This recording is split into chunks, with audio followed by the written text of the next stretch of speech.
बघा श्री गणपती सरस्वती नमोदन थोर आधी बघावे माता पिता म्हणून त्या गजानन गणपतीने सुद्धा पहिल्यांदा कोणला पुजलं त्या माता पिताला लक्षात असू द्या गणपती सरस्वती आवड बघन थोर महाराज नमोदन थोर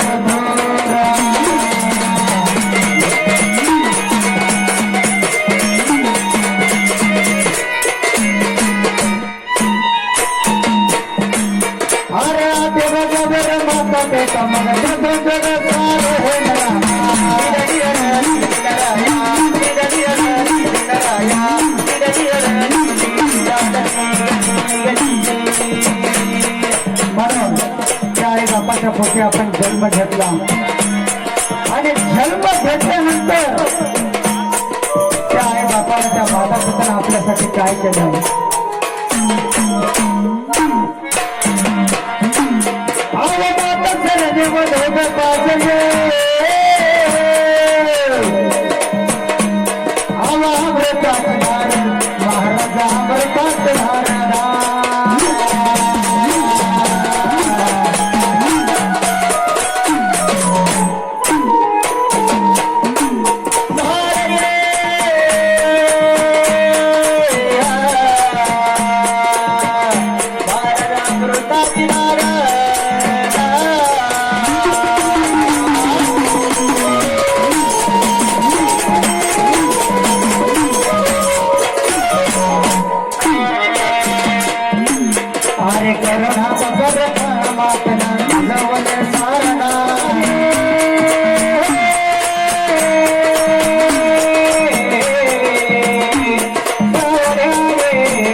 करून हाताचा पाळणा मातेनं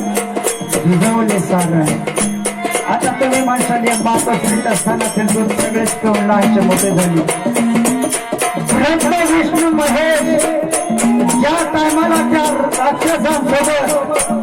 समुद्रामध्ये अमृत मंथन करण्यासाठी गेले आणि जे अमृत माझ्या महादेवाने पाषाण केलं त्या अमृताला सुद्धा फिकप पाडणार माझ्या मातेच्या स्तनातील मी कोण लहानचा मोठा झालेला आहे लक्षात असू द्या आताच्या ह्या कलियुगामध्ये काय चाललं महाराज आपल्या आईबापाला उचलतात मोठमोठे लोक महाराज हे आतापर्यंत खूप डोळ्याने पाहिली आणि कुठेतरी अनाथ आश्रमामध्ये नेऊन टाकीत असतात बघा कलियुग चालू आहे प्रत्येकाकडे मोठाले मोबाईल आहे आणि त्या मोबाईल मध्ये सुद्धा शूटिंग येत असते कोणाचा तरी बाप रस्त्याने जात असतो आणि आहे मोठा मोजण्या इतके तरी सुद्धा लोक आहे का त्या म्हाताऱ्याला पाहिल्यानंतर कमीत कमी आपल्या घराला घेऊन जातात त्याला 2 घर घेऊन जातात ह्या आपल्या कलियुगातले हाल आहे आपल्या माता पित्याला उचलता म्हणणं महाराज आणि रुद्र आश्रमामध्ये नेऊन टाकतात का सांभाळायचं जेव्हा आलं अव ज्या माता पिताचं तुम्ही जी इस्टेट असेल त्या इस्टेटीवरती करून खातात ज्या बापाने आपल्यासाठी स्वतःच्या पायाला चप्पल घेतली नसेल स्वतःच्या अंगाला कधी चांगले कपडे घातले नसतील पण आपल्या मुलाबाळांसाठी त्यांनी काय केलं असेल याची त्याची लांडी लबाडी करून आपल्या मुलाला चांगलंच ठेवलं माझा आणि हे एवढं मोठं ईश्वर बघण्यासाठी आपल्याला त्यांनी जन्माला घातलेला आहे आणि आपणच त्या माता पिताच्या हाल करीत आहे म्हणून त्या मातेच्या स्तनातील पेटून आपण लहानचं मोठं झालो आणि त्या मातेनं तर हाताचा पाळणा करून आपल्याला लहानचं मोठं केलं, पण तिथं लहानचं मोठं केलं नाही तर त्या आईबापाने आपल्यासाठी पुढं काय केलं.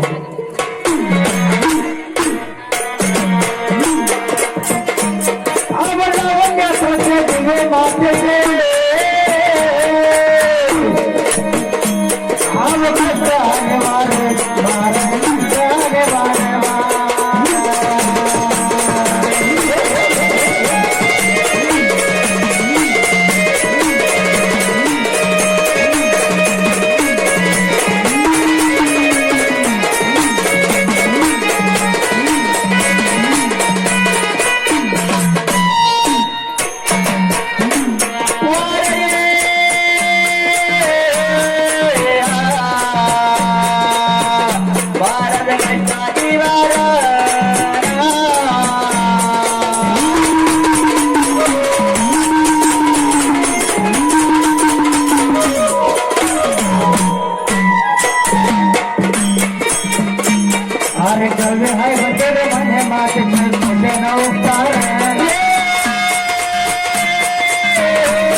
काय केलं महाराज बघा, डोळ्यामध्ये तेल नाही घातलं. जर कधी आपलं बाळ लहान असेल म्हणजे महाराज, आणि जर कधी अंगणात खेळत असेल आणि जर कधी आपली माता त्या किचन मध्ये स्वयंपाक करीत असेल, आता तिचं लक्ष त्या स्वयंपाकाकडे नसतं, तिचं सर्व लक्ष ते आपल्या बालकाकडे असतं. का माझं बाळ वाटेच्या खाली पडलं का काय, माझं बाळ अंगण सोडून रस्त्यावर गेलं का काय, सर्व लक्ष त्या आईचं त्या मुलाकडे असतं. म्हणून कविराज सांगतात का आई बापाचे रोज तुम्ही पाय धुवून जरी पाणी केले तरी तुमच्याकडे त्यांचे उपकार तुटले जाणार नाही. लक्षात असू द्या, हे फक्त कलियुगामध्येच नाही, मी जिथे जिथे कार्यक्रम करतो तिथे रोज हात जोडून सांगतो, बाबांनो पहिली सेवा करायची आई बापाची, नंतर सेवा करायची आपल्या कुलदैवताची. कसं कुलदैवत आपल्या घराचा रक्षक आहे, कुलस्वामिनी माता आपल्या घराचे रक्षक आहे, आणि त्याच्यानंतर जे साधू संत महंत असतील बऱ्याच जणांना ते वेळ लागलेला आहे. 33 कोटी कोणाला म्हणलं गेलो, पहिले होते फक्त 3 ब्रह्म विष्णू महेश, आणि ज्या ज्या टायमाला या पृथ्वी तलावरती संकट येतं महाराज त्या त्या टायमाला या देवाधिकांनी अवतार धरलेला आहे. आपल्याच फक्त हिंदू धर्मामध्ये 33 कोटी देव मानतो आपण. का मी ह्या बाबाकडे जातो, ह्या बाबाने माझ्या घराला सुख दिलं. बघा तुम्हाला मी पुढे जाऊन सांगणार आहे का जागरण गोंधळ का घालायचं आणि का नाही घालायचं. हे जागरण गोंधळ जरी नाही घातलं तर मी सांगेल फक्त तेवढं शस्त्रपाळाने मला फक्त 15 दिवसांनी फोन करा. महाराज पाया पडून सगळ्यांना सांगतो मी, म्हणून ते माता पिताची सेवा करा.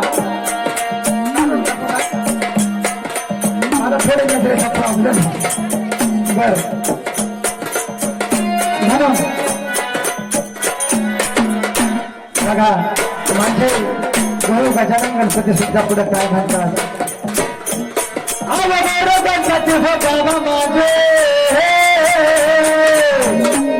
अवघड